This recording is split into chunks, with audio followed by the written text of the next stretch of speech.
Hello and welcome to Bharat की बात आपके साथ। और मैं हूं आपका दोस्त अजीत सिंह।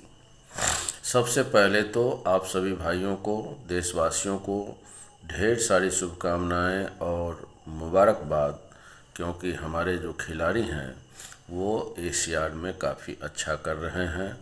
आज तक हमारे खिलाड़ियों ने 2 स्वर्ण पदक समेत 11 गोल्ड मेडल जीत चुके हैं।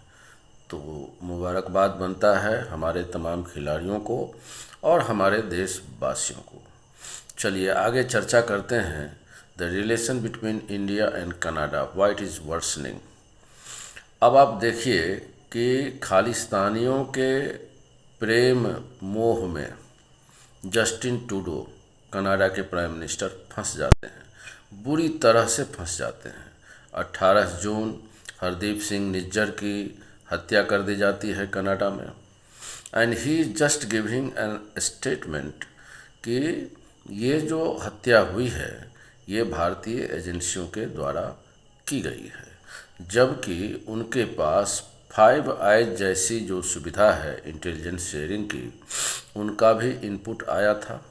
आपको पता ही है कि इस 5 आइज में कौन कौन से देश हैं। कनाडा है, अमेरिका है, ब्रिटेन है, ऑस्ट्रेलिया है और न्यूजीलैंड है। इनमें आपस में एक इंटेलिजेंस शेयरिंग होती है, जिसको ये लोग 5 आइज का नाम दिए हुए हैं। तो बिना किसी ठोस सबूत के इन्होंने सिर्फ और सिर्फ वोट बैंक के लालच में खालिस्तानियों का समर्थन कर दिया कि ये जो खालिस्तानी जो आतंकवादी है इसकी हत्या भारतीय एजेंसियों ने की है। इन्होंने भारत और कनाडा के बीच का जो संबंध है उसमें आग में घी डालने का काम कर दिया है। इनको पता है कि भारत के लोग वहाँ पर लगभग 20 लाख से अधिक रहते हैं।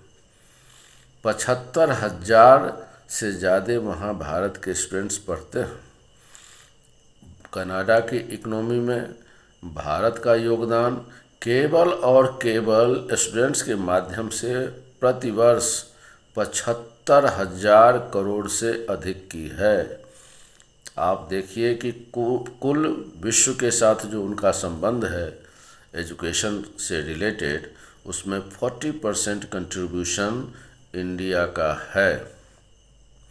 लेकिन ये भाई साहब बुरी तरह से अपने ही घर में घिर गए। वहाँ के जो विपक्षी नेता हैं, जो एंड्रयू शीर हैं, उन्होंने उनके इस स्टेटमेंट्स की जमकर भर्त्सना की है। भारत में भी लोग उनके विरोध में आ गए हैं, पूरे दुनिया भर के लोग उनके विरोध में आ गए हैं।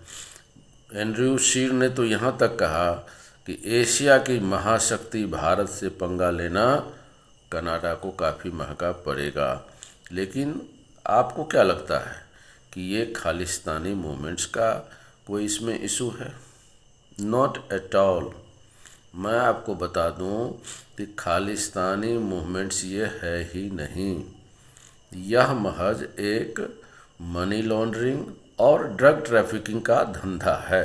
इट्स ए सिंडिकेट, और 8-10 देशों में इनका एक नेटवर्क फैला हुआ है, जैसे कि America, Canada, Philippines, Thailand, UAE, Nepal, Pakistan और आप इंडिया कह सकते हैं, क्योंकि इंडिया में खास करके पंजाब और बहुत सारे स्टेट्स में भी इनका रूट जो ड्रग का धंधा चल रहा है।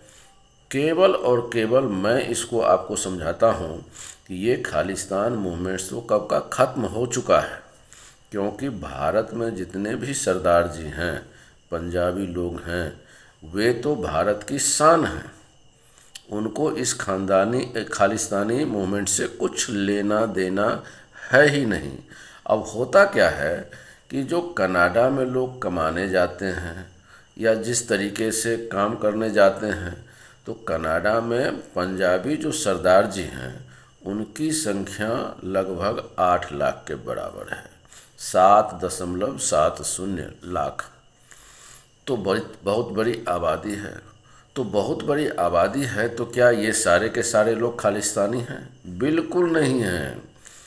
असल में इनमें से 1% से भी कम लोग होंगे जो खालिस्तानी मूवमेंट्स में अपना धंधा रोटी सेक रहे हैं।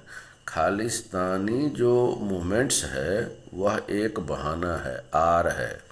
इसकी आर में ये लोग ड्रग का तस्कर करते हैं, मनी लॉन्ड्रिंग का काम करते हैं, विदेशों से पैसा लाते हैं, पंजाब में ज़मीन खरीदते हैं, मकान खरीदते हैं, फिर उसको बेचते हैं।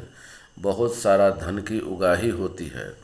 तो असल में हुआ है क्या कि जब हमारे देश की सरकार बड़ी सख्त है, अभी चुस्त दुरुस्त है, तो सरकारी माध्यम से भी कनाडा के ऊपर बहुत बड़ा दबाव बनाया गया है। क्योंकि कनाडा में कुछ आतंकवादियों ने जो हमारे देश के आम भारतीय हैं, चाहे वो सरदार क्यों न हो, उनको उन्होंने थ्रेटनिंग दिया। हमारे देश के राजनयिकों को थ्रेटनिंग दिया कि हम आपकी जान ले लेंगे। तो इस पर सेफ्टी एंड सिक्योरिटी का जो इशू है वह तो कनाडा सरकार की है ना। तो कनाडा के सरकार पर भारत सरकार का भी दबाव बढ़ गया, और कनाडा के जो सांसद लोग हैं इन लोगों का भी दबाव बढ़ गया। यहाँ तक कि ये जो जस्टिन ट्रूडो है बिल्कुल अपने ही देश के नेता जैसा 2 नंबर का नेता है।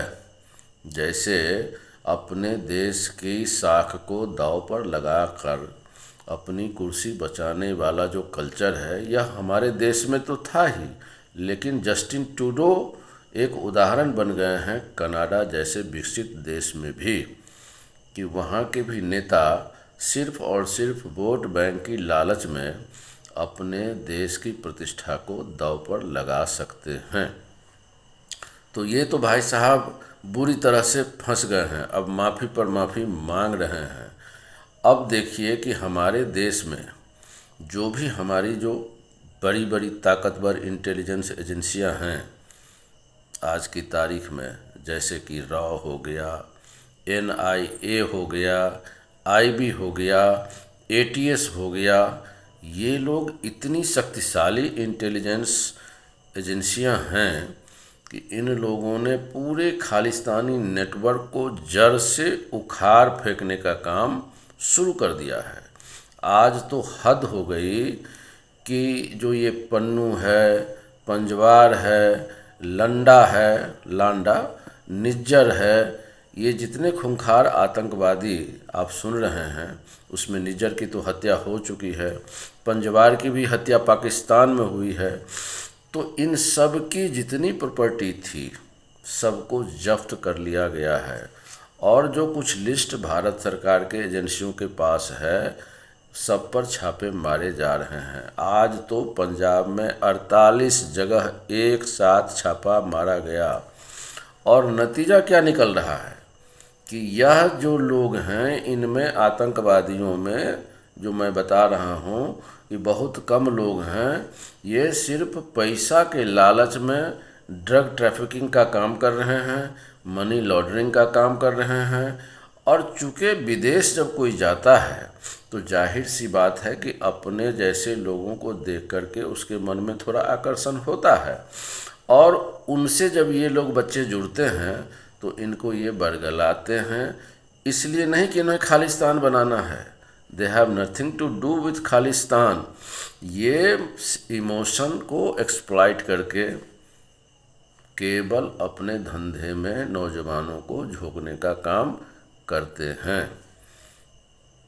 तो इनका आपसी मतभेद तो अब सामने आ रहा है कि जिस तरीके से निज्जर की हत्या हुई, जिस तरीके से पंजवार की हत्या हुई, तो ये सारी जो हत्या कहीं कनाडा में हो रही है, कहीं पाकिस्तान में ये पंजवार बैठा हुआ था।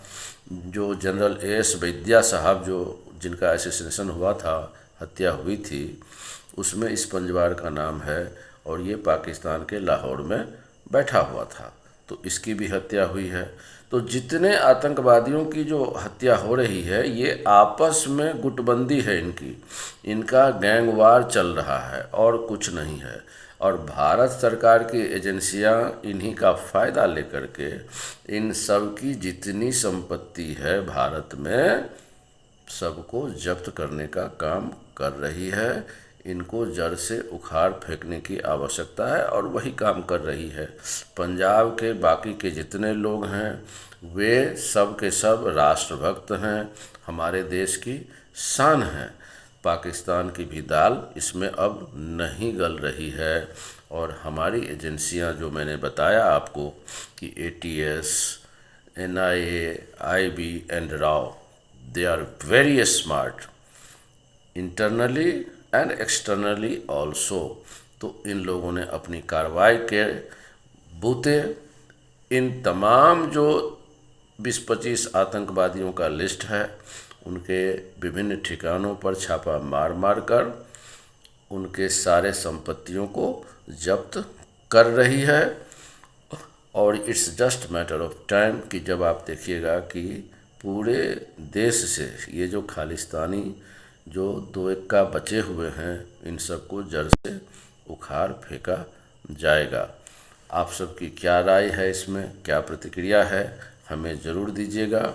और मेरे चैनल को ज़रूर सब्सक्राइब करिएगा, लाइक करिएगा और बेल आइकन दबाइएगा ताकि मेरा वीडियो आप तक नियमित जा सके। तब तक के लिए अपना ख्याल रखें। आप सबको नमस्कार, प्रणाम, आदाब एंड जय हिंद।